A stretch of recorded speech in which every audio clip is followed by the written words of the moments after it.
Fried lumpiang togi.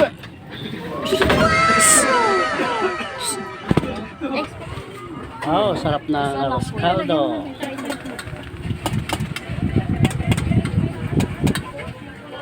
Ito ba yan? Oh, kunin mo na yan. Let's go. Oh, lagyan na ng bawang. A few Meron kang kalamansi. moments later.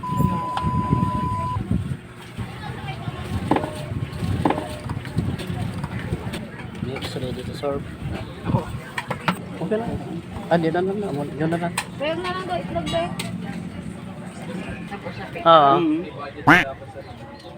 Okay na. Ready to serve na yan. Serve na yan. Ay, basa? Basa? Next.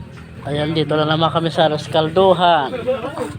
Yan, tamang-tama na kasi katatapos na ng ulan. Kaya na naman kami. Kulang. Kaya maraming salamat. Ko lang isa? Isa? Mas Michael? Thanks for watching.